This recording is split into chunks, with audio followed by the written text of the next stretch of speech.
Hello, you're very welcome along to the Weekend Football Podcast. It's the penultimate Premier League weekend before the World Cup. It's hard to believe. I'm your host, Daniel Hussey, and I'm joined, as always, by Adrian Clarke, Mark O'Haire, and Miguel Delaney. And before we get into what is actually a cracking Premier League weekend, particularly the Sunday, we want to talk a little bit about Eddie Howe. And this debate has cropped up based on, obviously, there's been serious investment in the team over the last year or so, but however, he has improved a lot of the current players. Adrian, I'll put that point to you. Where are you at the moment with Eddie Howe? Because it's hard to take away the job he's doing if you even leave aside those new signings with the likes of Almiron and Joe Linton. He's improving players. He's doing what coaches are paid to do, isn't he? I mean, that is in essence, the job spec of a coach is to improve players and improve a team, and he's done it very, very smartly and quickly. I think with not crazy money spent, not too many egos. Obviously, the big signing, Alexander Isak, has barely featured. I think he's only played in 3 games. And in those 3 games, Callum Wilson wasn't fit and available either. So he hasn't even had his 2 best goal scorers in the side at the same time. Whether he chooses to do that or not, we'll have to wait and see. But yeah, he's improved Almiron. They've got the best defensive record in the Premier League. Just everywhere you look, you can see that Eddie Howe has put his imprint on that team. I mean, he's embarrassed Steve Bruce, really, hasn't he, in terms of what the job he's done. So, all power to him. I think they can leapfrog somebody in this season's top 6, potentially. Depends, of course, on how they cope with injuries. But, they're a threat to the big boys this year. Yeah, some good points, Adrian, there, Miguel. And in fairness, it's hard to get away from the improvement he has done in current players. But I've seen you get into this debate before on Twitter in terms of the actual money being spent. And I guess no club really can, especially in a relegation battle at the start of January, be able to invest in the squad as much as Eddie Howe and Newcastle were allowed to do last season. Well, I may as well not hide this, given I've written about it a lot, talked about it in social media. The entire Newcastle project is a disgrace. It should never have been allowed.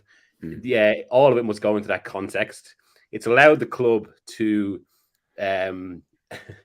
spend almost more than any club in the globe in 2022, and that's even obviously with financial fair play considerations, and that is a major improvement for any manager. It's a major asset for any manager.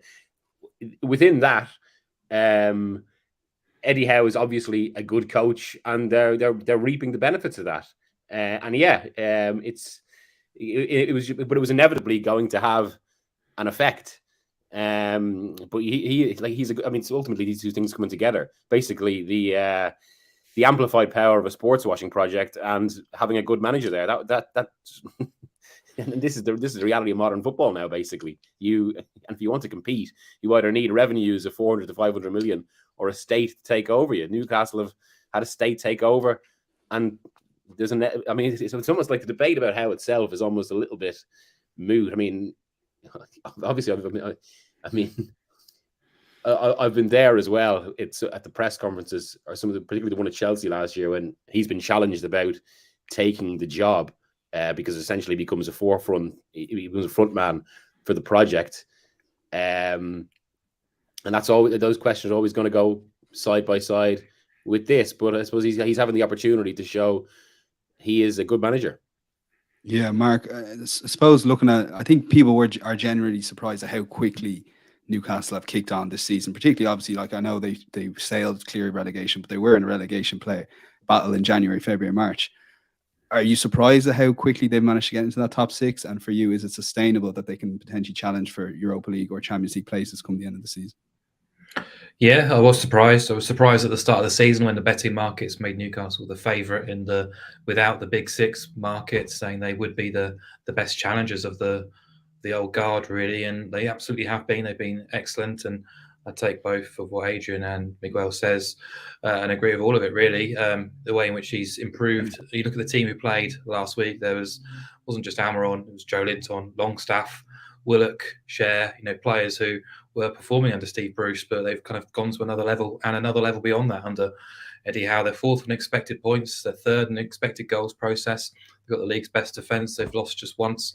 No team's lost fewer games so far in the Premier League, and they've already met 4 of the big 6 so far. So the schedule's not been overly kind either. So little bit of coaching, a little bit of confidence, and yeah, I mean they're absolutely thriving. And obviously, the not playing in Europe has been a big helper as well, because they're able to rest and prepare properly for Premier League matches right now.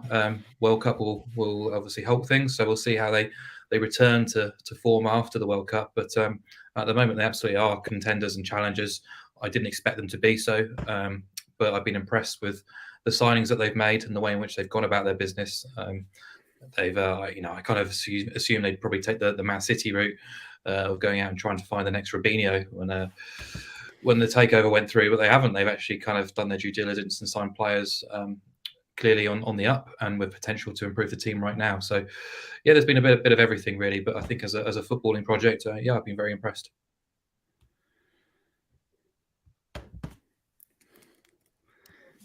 Muted the mic. Oh, I made a brilliant point there as well. But if you are listening, let us know in the comments what you think on that. Is it a coaching? Is it investment? Is it a bit of both? And where are you at currently? Eddie Howe and his management team and the Newcastle project in general? We'll take 4 marquee games in the Premier League with a focus mainly on the Sunday games. It's Chelsea versus Arsenal, Villa versus United, Tottenham versus Liverpool in time order, and then we'll go to Everton versus Leicester City, which is Saturday 5:30 game. If you are watching on YouTube, do hit that like button.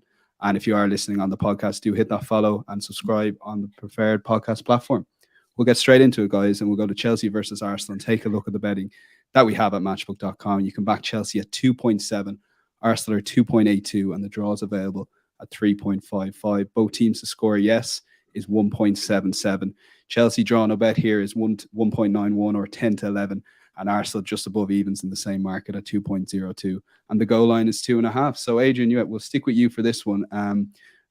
BT Sport, I don't know if you've seen this, Adrian, you might see it in the coming days. BT Sport have a promotion for this game. Aubameyang's quoted saying, Arsenal, it's nothing personal. It's probably a massive game for him, and I'd be very surprised if Potter doesn't throw him in and start him.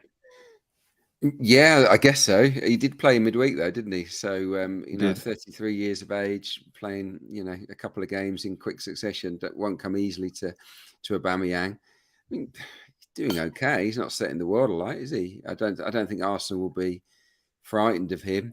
I was looking at some of the stats actually in terms of Oba in the Premier League, and he's ranking sort of 5th in most attacking categories for Chelsea in terms of shots, touches in the box, shots inside the box. He's not getting that many opportunities, but look, the narrative is there to be written, isn't it, for him to get one over on Mikel Arteta. Obviously, from a personal point of view, I hope that doesn't happen. It will be an interesting game, real biggie, of course, the early kickoff on Sunday. Arsenal have won on their last 2 visits to Stamford Bridge, which feels weird because I've seen them lose so often at Stamford Bridge across the last 10 or 15 years. It's been a horrible place, but 2 good wins the last visits. And I'm just, if I can just stick with Chelsea for a bit, I'm just not that impressed with them. I think they're clearly a team in transition. Graham Potter will improve them, but I mean, in both boxes, they don't convince, do they? They've not really got that lethal finisher, that proper centre forward, as you call it. And inside their own box, pretty slack, really, for a Chelsea team. Chelsea have always been pretty solid, but not so much this season. In terms of the expected goals in open play, at the front end of the pitch, they rank 9th. Arsenal are 2nd to City. In terms of expected goals against in open play, Chelsea ranked 12th. Which I find incredible, really. Arsenal, again, ranked 2nd to Manchester City in that category as well. So Arsenal in both boxes are doing a pretty good job. You can't say the same about Chelsea. From a tactical point of view, I think that Potter, I'd be surprised if Potter sticks with a 3-4-2-1 that he's largely started matches with in the Premier League. He moved away from that against Zagreb. I think he will again because that shape would I think, help Arsenal.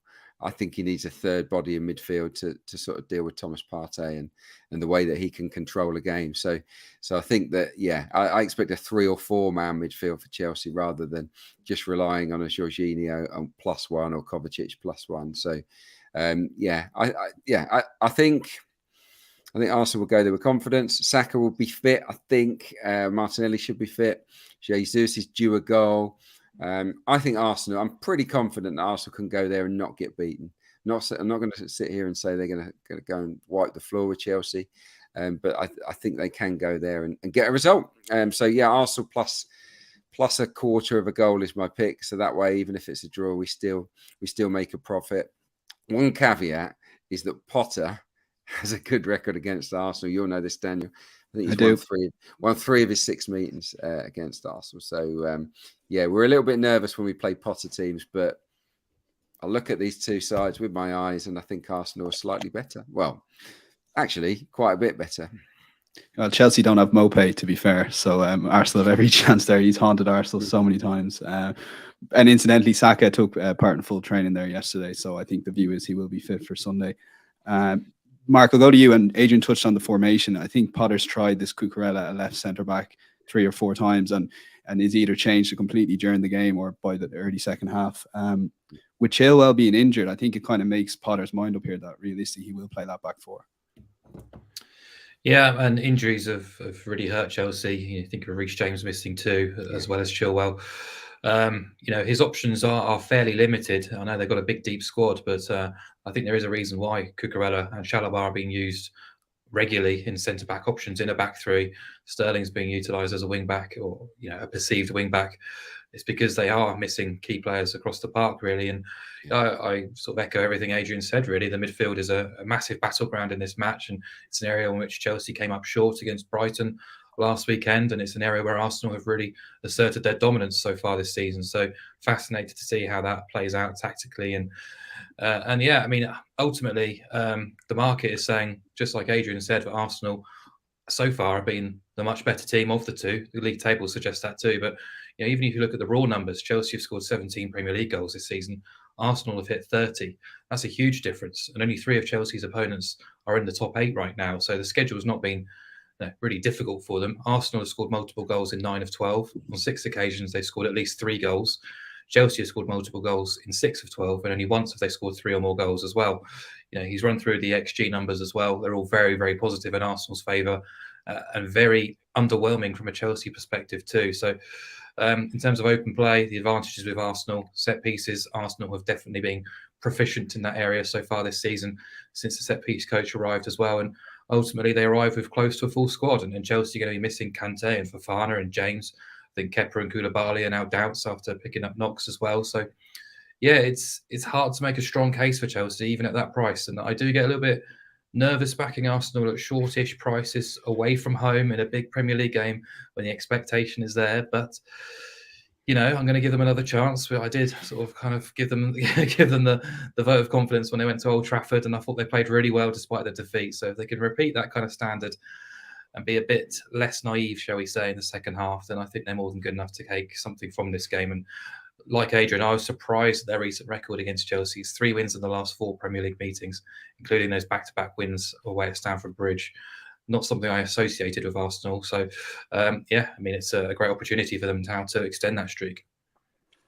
Yeah, Miguel, you touched on when Graham Potter first came in and the new style of play, that they might have that explosion of performances. And I think they've got the explosion of results. Whether they have the performances or not remains to be seen. But look, I was looking at the Chelsea lineup against Arsenal in April, and only 4 of that starting lineup are in the running for starting on Sunday, which it kind of just shows the amount of transition and processes in for Potter and all the changes he has to make here on Chelsea. Yeah, and also, I mean, what tends to happen with those sort of periods as well, and it's usually exactly around this time, 2 months in, there's a plateau, which we're arguably seeing before the next stage of, I suppose, the coaching takes place. But from that perspective, I must say this is one of the few games this weekend I find extremely difficult to predict or assess anyway. And even Arsenal, I mean, you would think momentum's with them, but then, of course, that's only from last Sunday, which was kind of it was quite an interesting game in that the first half threatened to basically go like Arsenal's recent matches, all the games since the Liverpool game, which was a positive start, only for their momentum and rhythm to kind of run out and to be kind of hanging on. And Forest started to create chances, and it was only when Nelson came on and they got that goal in the second half that suddenly it was as if there was this release around Arsenal. Now, whether that applies to just that game, or we'll see it now for this run-in until the World Cup break, well, I suppose the truth of that's going to come on Sunday. But then, of course, as the lads have touched on the other side, it's very hard to assess where Chelsea are right now. In that you can see what Potter's trying to do, but it's not all that convincing yet. It's nice. It's had some good moments, but you're still feeling there's not that real Chelsea substance there. And for all those reasons, I think the safest as regards this game is that basically, I suppose, both defenses are porous enough, I think, porous is maybe the wrong word, given Chelsea's run before the Brighton game. But both defenses can be got at. They're up against high-quality attackers. And yeah, I mean, my instinct is almost for a 1-1, but I think both teams to score is just, it feels like it's set up for that. Yeah, both teams to score currently 1.76 and in around the same price, Arsenal a quarter of a goal. And I'll go with the Adrian and Mark pick here at Arsenal plus a quarter. That's on Matchweek. You'll see that at plus 0.0/0.5, and that's currently 1.75. So we'll lock that in as an official bet and move on to the second game. So we're going in order. So that was the BT game.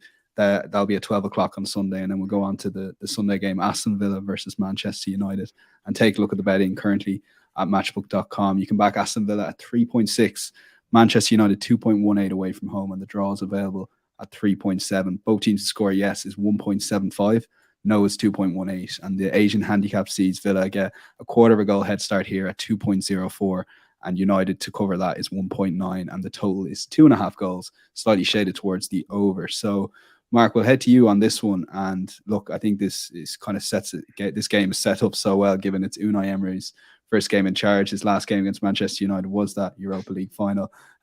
Just for people to understand a lot of what Unai Emery's done in England based on his Arsenal career and a bit on PSG.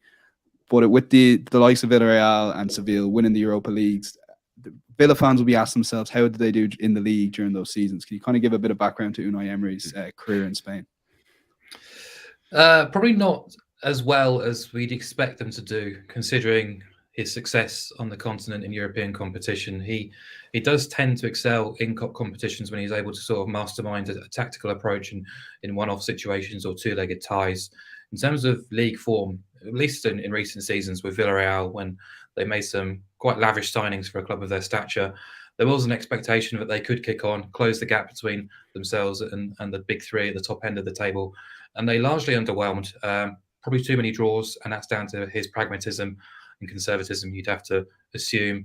But, flip it around and say what they did in Europe was, beyond their wildest dreams, really. And I guess from an Aston Villa perspective, what do fans really want? They're not going to challenge Man City for the title. They don't want to be involved in a relegation scrap.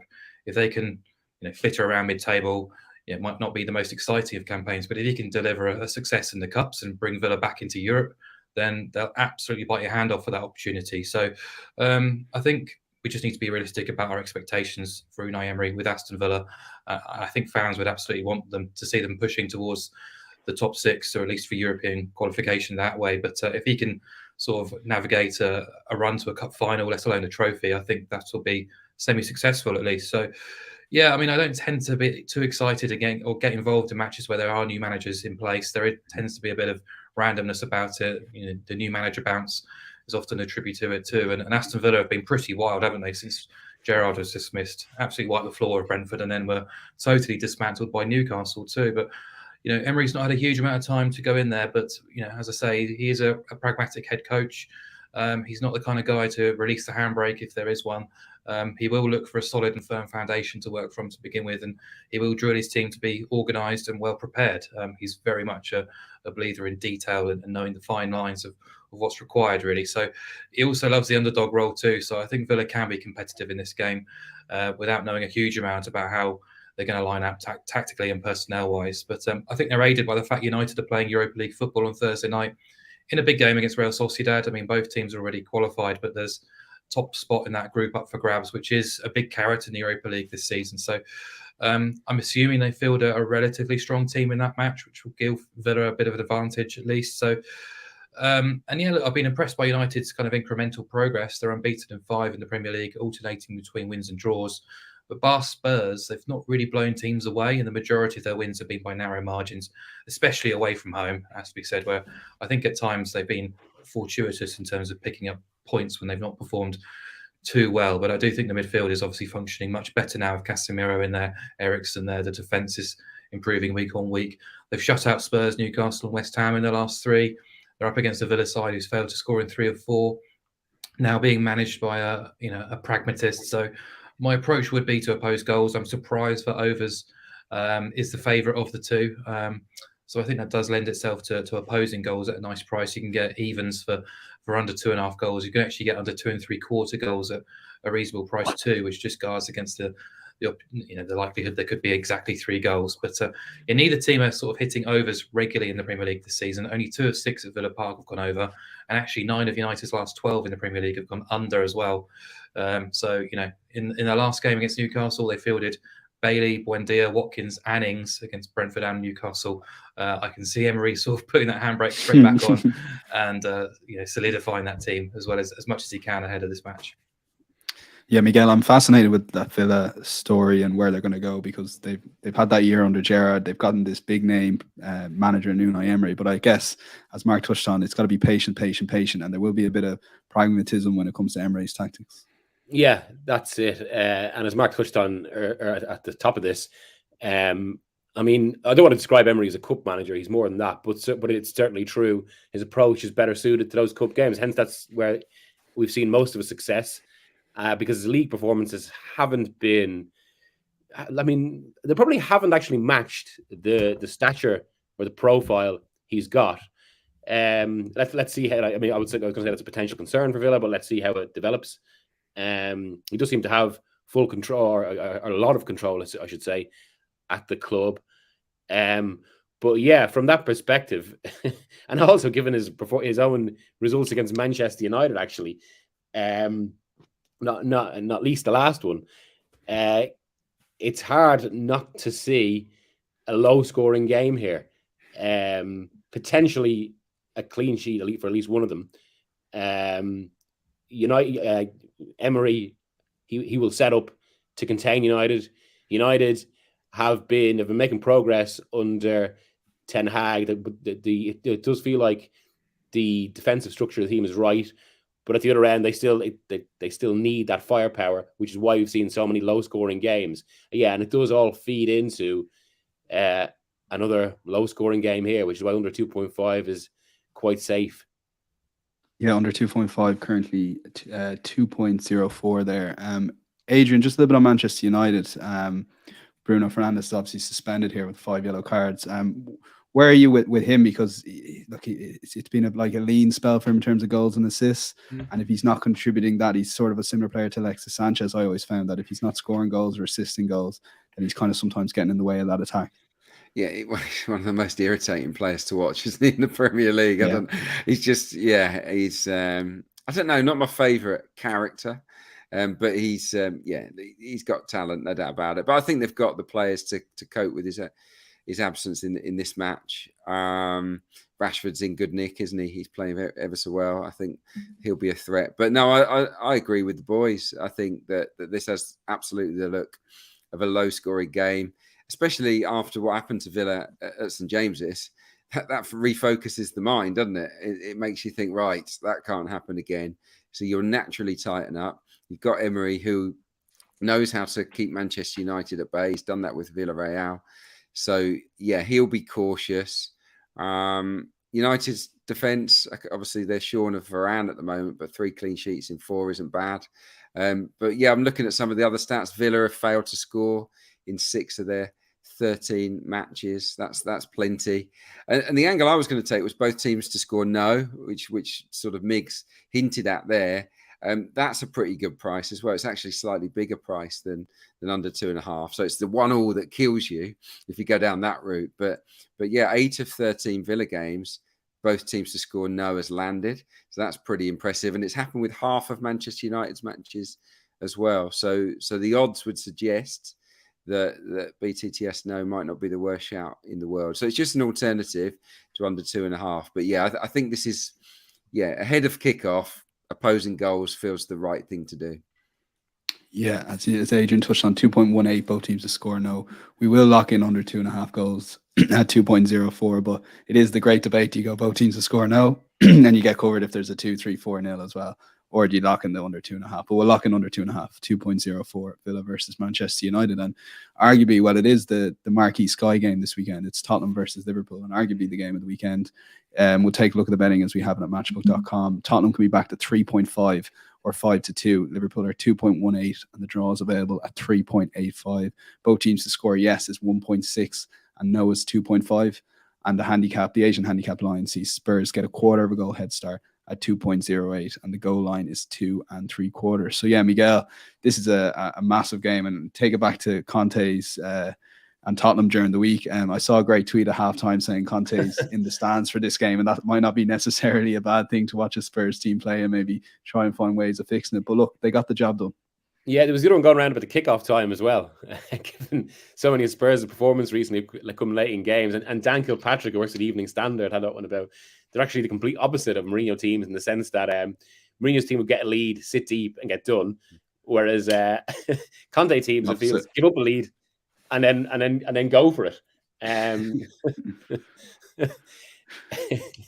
It's quite an interesting one, and I suppose it's two teams that have actually come off concerns with pretty rousing wins. Now, Liverpool's need is a little bit greater because I suppose that win over Napoli, not that it was deceptive, but we shouldn't overlook the fact they've lost 2 very forgiving games in a row in the Premier League, which means they really need something. They need to come out strong. And it's against a Spurs side who can be got at, but clearly also have a real emotional resilience about them. And I think all that feeds into quite a chaotic and potentially a classic Premier League game in that regard. I think there's going to be a lot of fire in this. And actually, I think that both of their games last season were actually among the games of the season. The one in December, just before Christmas, remember, was rip-roaring. And then the one that basically cost Liverpool the title was in a game. I think it does feel as if these two managers' approaches suit each other quite well in terms of the football that's produced. There's a good clash. Now, I suppose one caveat to that at the moment is that neither team are playing their approaches in the way either manager idealize. Klopp is obviously still trying to figure out formation or still figure out approach. And Conte, well, I mean, as has been said a lot on this podcast, it's not quite a Conte team yet. But because of all that and because of the need for the teams, because of the way they set up against each other, I'm going for goals. And I've gone for over 2.5, and I'm now thinking that's actually a little conservative. Well, I'll throw to you the opposite argument with Adrian. So Miguel touched very briefly on the opposite argument, which is maybe this season and Conte quite hasn't got it yet with Spurs, Adrian, which I'm guessing is your angle here. Or? It's a funny game. It's a funny game because I think I could find a way, like Miguel has, to argue for goals. You could, but I am going to attempt to argue against it. I think that the line feels high. So I've gone with under 3, whereby you need 4 goals to lose your money.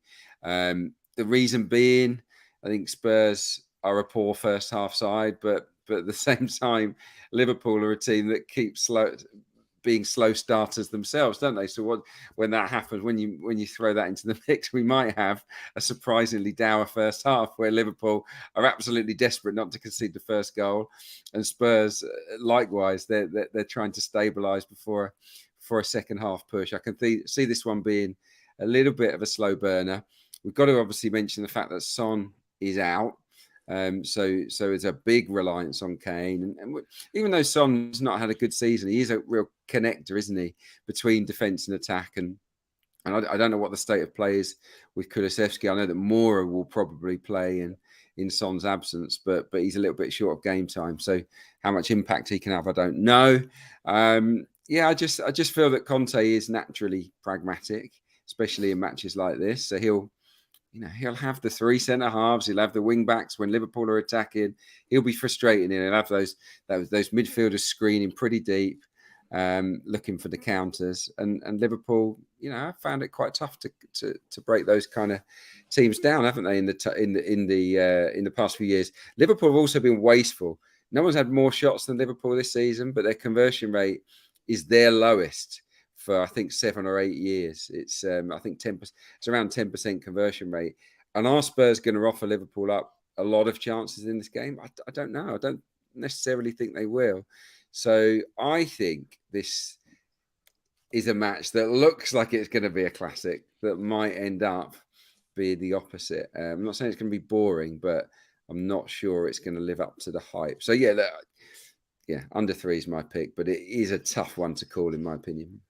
Well, Mark has gone for a team on the Asian handicap, but I know, Mark, you would have had a look at this goal line. So if you were in my shoes, where would you lean in terms of over-unders before you make your picks? That's your job. I know, that's true. I can see both arguments. I mean, when I first looked at the game, I thought goals, but then I looked at the line and actually sort of probably more on the side of Adrian and the fact that you can get under 3 at a price requiring 4 to lose your bet. The issue I have when you back under 3 is 0, 1 or 2 goals to get paid, and it doesn't require a huge amount for over 1.5 goals to cop. And anyway, I'm not getting involved in goals because. But when I did look at this game first, I thought, is there a way I can oppose both teams, because neither of them are particularly playing well right now. But I do lean Spurs, and that's down to price. Liverpool 2.2 to win away at Tottenham, just far too short for me. I'm not sure how you can come to that price. I have this game as an each of 2, really, around about 275. So there's a big difference there. Obviously, the market is almost always right, but I'm happy to sort of take them on this time around. And Tottenham have drifted a lot in the past couple of days, purely down to the Son news, the injury there. They're going to be without Kulusevski and Richarlison as well, which does damage them going forward. However, I do think stylistically this match could suit them because, as we say, they like to play in counterattacks and transitions, and Liverpool aren't exactly going to be sitting off, are they? They're going to take the game to Spurs. That is their style. That tends to be their approach too. So, they are going to be the aggressors, the proactive team, and it might allow Tottenham to play deep and play in transitions to the way in which they want to play, because their chance creation from open play hasn't been good enough against deep blocks, but nor has Liverpool's either in that sense. But Liverpool's defensive record, at least in recent weeks, has been dreadful, and that's a massive concern. I know there's only Kane sort of leading that line, but he's one of the best strikers in the world. So if he's given 1 or 2 opportunities, you'd expect him to take at least one. The diamond shape was exposed by Leeds. They're struggling to find a system to suit. Injuries, balance, whatever you want to call it, fatigue, it's all working against them. But their ranking is the 10th best expected goals against figure, Liverpool, so far this season. It's 1.64 XG against per game. They've conceded at least 1 expected goal in every game since August. The last 3 games are averaging 2.27 XG against, and that's come against West Ham, Forest and Leeds. Hardly the most glittering of attacks the Premier League can offer. So, Alisson, you don't probably say, is the only player performing close to par or above par in that sort of rear guard at the minute. So Liverpool do have a great head-to-head record against Spurs, whether that's feeding into the market opinion here, I'm not sure. But they're winless in 5 away this season. They've taken 7 points from the last 6 games. They can't be 2.2 at Tottenham, regardless of Son being fit or available. So Spurs plus half a goal at 1.8 for me. Just a quick one, Mark. Do you think Canate will play? Because I thought he was quite impressive against Napoli, and Gomez has not been great, has he? I think he might make a positive difference. Yeah, I mean, Gomez for most of the season has not been good enough. But think of how he performed against Man City. He was one of, if not the man of the match of the game. So I'm not sure it makes a massive difference to be honest, Adrian, at the minute. I just think at the minute it's the system that's letting them down rather than the individuals. And we can sort of pick out Trent Alexander-Arnold or Gomez or whoever else and suggest that they're all sort of falling down, which they are. But I think that the actual system is the more which needs fixed right now. Yeah, I think we'll lock in Spurs, Mark. Spurs half a goal at 1.8, because I do agree that when I saw the match odds of 5-2, 3.5 on Matchbook, they did jump off the page. So if you're getting half your bet on draw no bet, half your bet on Spurs +1 at 1.8, I think it's worth a play there. So we'll lock that in as an official bet. But if you want overs or unders, you know who to blame if they don't come in. So both covered on all bets covered on this podcast. We'll move on to the Saturday night football, and for the second week in a row, Frank Lampard's Everton are taking place in this slot here. We'll take a look at the betting. Everton can be back to 2.48. Leicester City 3.2. The draw available at 3.45. You can back both teams to score yes at 1.82 and no is 2.16. And Leicester City are getting a quarter of a goal head start here at 1.87 with Everton to cover that at 2.1, and the goal line is 2.5, shaded a good bit to the under at around 10 to 11 or 1.92. So, Adrian, we'll go to you for this game here. Look, does this come down to simply that Everton are a far different team at Goodison Park compared to away from home? Yeah, I think so. I find this a difficult fixture. I've got to say, it's full of contradictions when you're sort of analysing and weighing up what to do here. Because Everton have been pretty good against teams outside the big six, haven't they, this season? They've lost only once, I think, other than the teams in the top six. So in that respect, you think, well, they're pretty solid. They got 2 clean sheets in a row. But then you think, well, why have they got, and they've not conceded more than 2 in a game yet, Everton. Well, why haven't they conceded more than 2 in a game? Because Pickford's been unbelievable and he's been crazy busy. So that puts you off of Everton. It's a tough one. They have had, haven't they, 3 clean sheets recently at Goodison Park, Everton. Palace, great performance. West Ham, not a great game, but 1-1-0. And then they had the goalless draw against Liverpool. So they can shut down teams. Leicester always score away from home. Always. I mean, they don't win very many, but they almost always get at least one away from home. But you're talking about a team that's pretty stubborn that they're facing here. So I'm really torn. Foxes have obviously gone a little bit more defensive.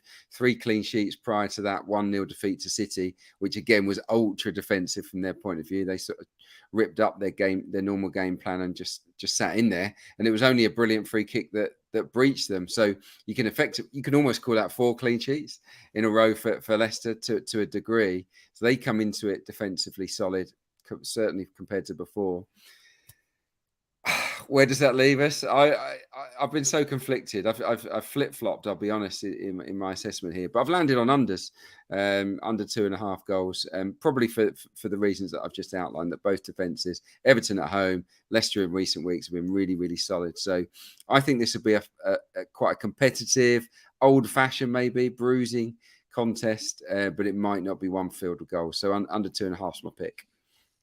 Yeah, Mark, over to you. Like, I sat and watched Everton versus Crystal Palace a couple of weeks ago, and I don't think I've been as impressed with an Everton performance in quite some time. And then I watched them get battered 0-0 away from home against Fulham, and how Mitrovic didn't score with his 10+ shots is beyond me. And you've been a long-time critic of Frank Lampard's Everton, so I was quite surprised to see the Everton draw no bet selection up from yourself here. But I guess you're looking at that Goodison Park factor. I am, yeah. I mean, they're pretty much rated around the same level as Nottingham Forest as a season whole so far, based on the underlying numbers. But I do think they do warrant that respect. I didn't give it to them against Crystal Palace and was made to pay for that pick and that bet wager I placed. But I'm going to give them an opportunity this time around to sort of prove me wrong, because I think draw no bet around 1.8 is absolutely fair enough. And look, the numbers aren't great when you dig deeper in terms of the opportunities that they're allowing. But I do think the defensive shape and the system has passed the eye test. I think the midfield is now rugged and capable. Calvert-Lewin being fit and available gives them a focal point, which they probably lacked already so far. And as you say, Goodison Park tends to be where they do the majority of their work under Lampard, 1.6 points per game at home. They've won 7, drawn 3 and lost 5. 3 of the 5 defeats have been against big six opponents. And they're playing a Leicester team this weekend who've won just 5 times in 25 away since the start of last season, recording 2 clean sheets in that same sample. The 5 wins came last season against relegated Burnley, relegated Watford, relegated Norwich, as well as Brentford. And this season it's coming against Wolves, who are in the relegation zone. And we've talked about that game against Wolves. They scored 4 goals from 5 shots and conceded 21 of their own. And if you simulated all the chances in that match 1,000 times, it would say Leicester had less than a 15% chance of winning that fixture. So they were slightly fortunate. And when they've conceded a goal this season, they've not won, they've drawn once, and they've lost 8 times. So they're overperforming, they're overachieving.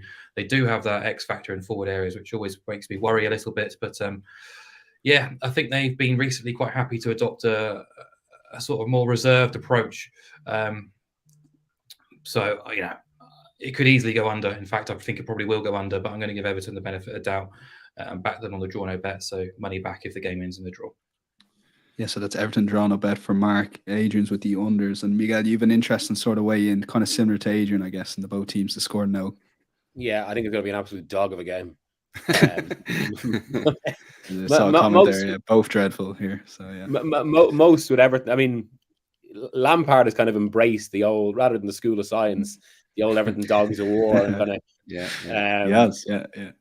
And I think it's worked for them, to be fair, and it's as if the kind of crowd feeds off it as well. But it makes their games they can be bruising encounters for the viewers. And Leicester have obviously, they're in a situation now where Rodgers has tried to stabilize their season. He's done it by changing tactics with essentially a counter-attacking approach, looking to play under transition much more. And I think it means this will be a standoffish game. And yeah, I can see it being low. Under 2.5 it was considering as well. But I think both teams not to score. I suppose it gives you a narrow win for one, or maybe a 0-0 draw as well, which is in itself tempting. 12.5. I did look it up. 12.5 currently with Matchbook. So I think that's the best price out there. 0-0 is very tempting. All right. This is a tough one now for me, guys. I'm not going to lie. You've got the unders play, you got the both teams to score no, and you got the Everton draw no bet. Look, I'll lean with the bigger price, Miguel. I'm going to give you a shot here. Both teams to score no. 2.1. We'll lock that in. 11-10. And we'll lock that in as official bet there. But look, for the match odds, I do think Everton drawn about a Goodison could be worth a play as well. So we'll just quickly recap those bets we have. It's both teams to score no, Everton versus Leicester. We've gone with Spurs half a goal start home to Liverpool at 1.8. We've gone for under 2.5 goals.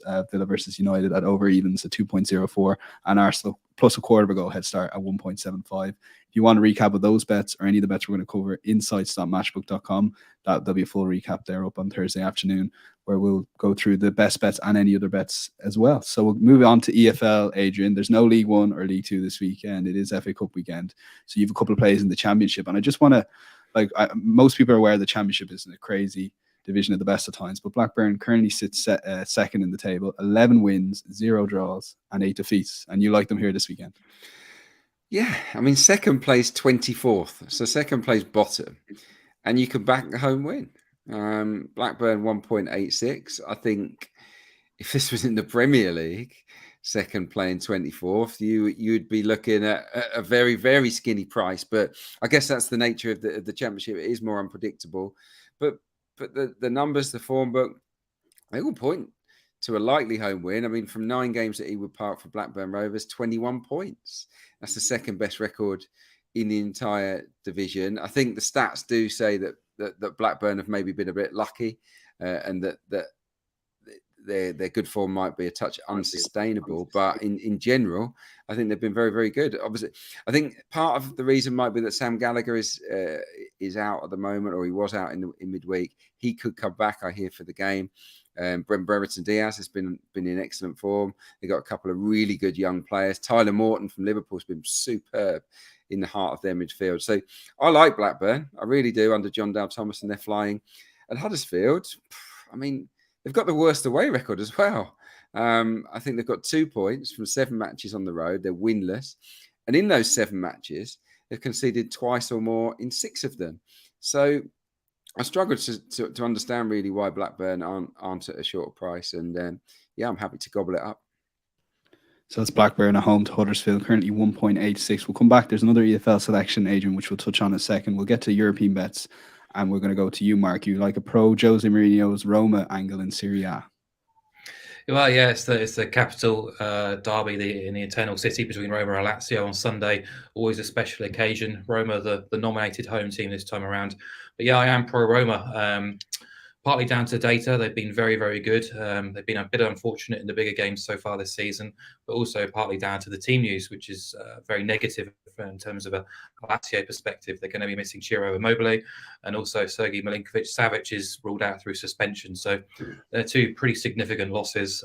Pedro and Zarcani are good enough to lead the line, but they're certainly not as clinical as Immobile, and clearly having Milinkovic-Savic marauding around that midfield and dominating that area of the pitch, his absence will be felt, really. So, Lazio produced a fantastic performance away at Atalanta a fortnight ago, but they backed up with a really shocking 3-1 reverse at home to Salernitana last weekend, where they absolutely deserved the defeat as well. And they are overachieving too. They're 9th in expected points, 9th in expected goals, barely returning a positive process in either metric as well. So Roma, they do have no Dybala, no Spinazzola, but they've got a front three of Pellegrini, Zaniolo, and Abraham. Tammy's not performing too well, but you wouldn't bet against him in this kind of fixture to make a statement too. So I like the look of their back three, the holding midfielders too. I think defensively they're pretty strong, and underlying metrics suggest that they're the second best team in Italy right now. So Mourinho in a big game, you expect him to keep things tight, and I think they've got enough X factor to make an impact in the forward third as well. So Roma minus a quarter is 1.8. That appeals to me. If the game ends in a draw,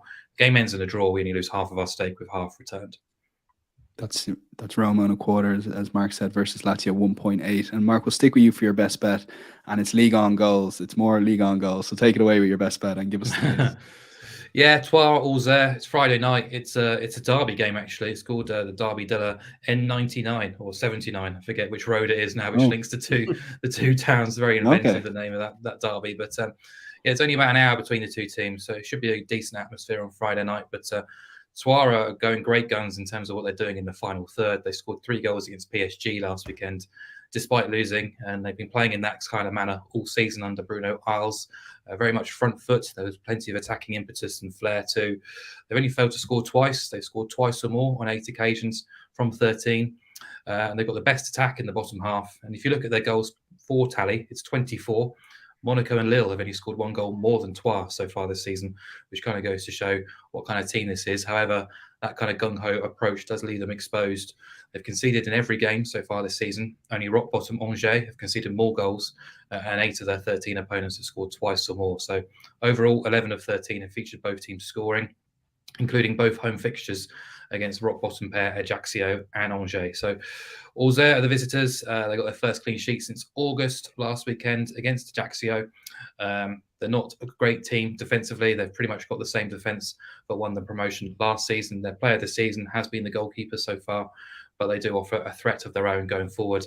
Their away record is pretty wretched. They've conceded twice or more in 5 of 6. They have scored in 5 of those 6 and only failed to do so at Rennes, who are flying very high.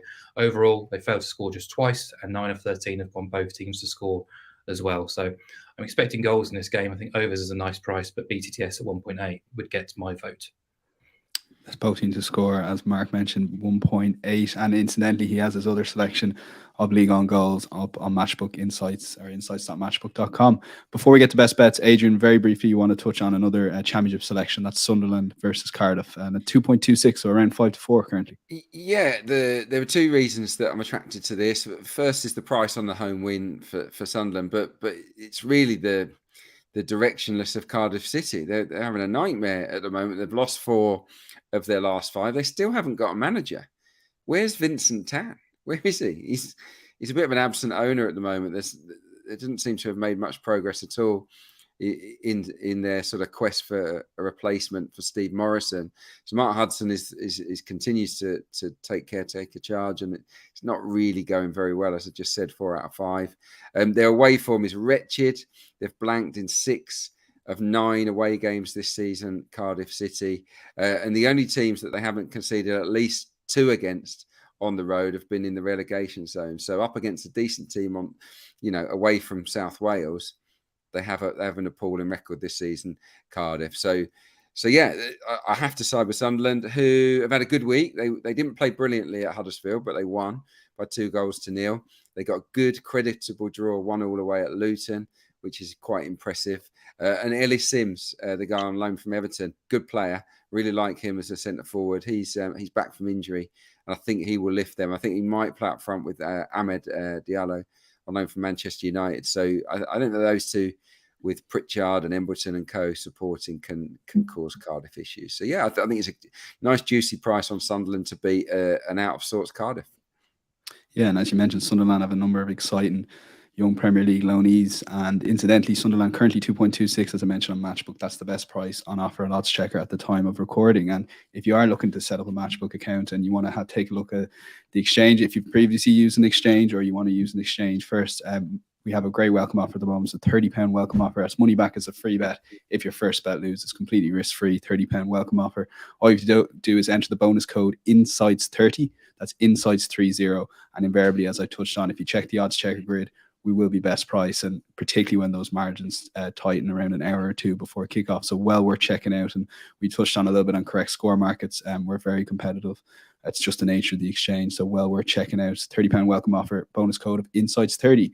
Miguel, we've kept you long enough here, and take it away.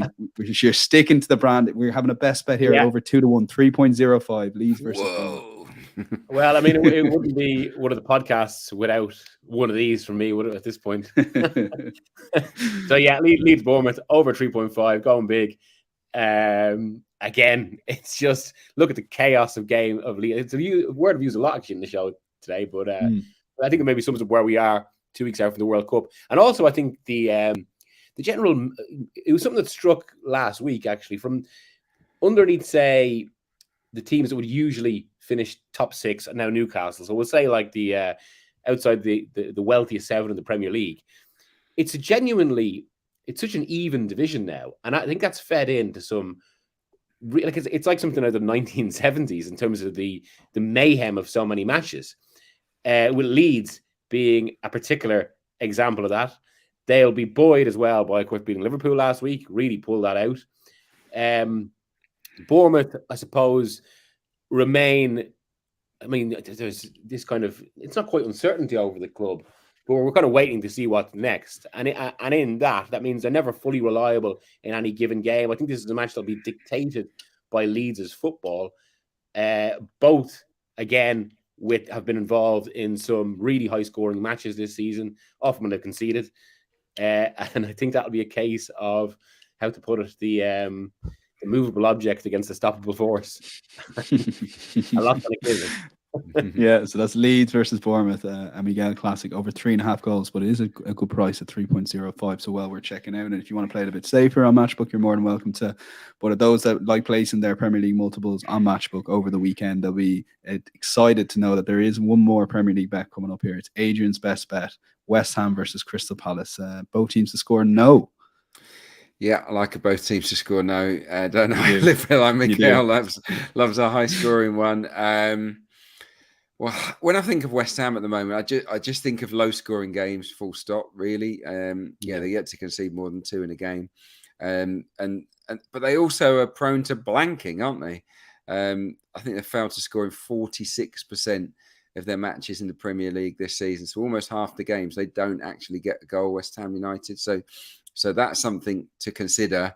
And when you chuck in the fact that Palace have blanked in their last 3 away games, then that makes BTTS no quite attractive to me. They've actually just scored 3 away goals all season. 2 of those came very early on in that epic game against Manchester City, of course. So, they go out there with the intentions, but they haven't clicked as an attacking force away from Selhurst Park this season, and they won't have it easy against a very solid, well-organised West Ham team that basically set up in every match, home or away, not to give too much away, don't they? So I think Palace might find it hard to break them down, and I wouldn't see West Ham being a great force inside the opposition half either.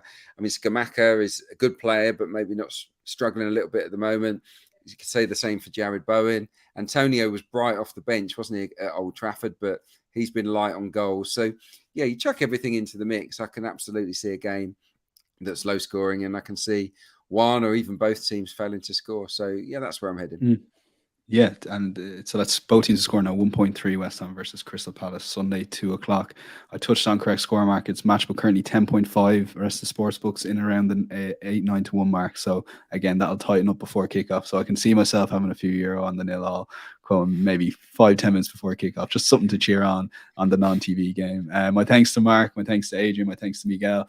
We'll be back next Thursday. We have a break. There's no Champions League podcast next week. It's the EFL Cup. So we'll be back same time, same place for the final Premier League before the World Cup content. Keep an eye on the Matchbook social channels for news on that World Cup content coming very shortly. But for now, enjoy the football, enjoy the weekend, and we'll chat to you on Thursday. Take care.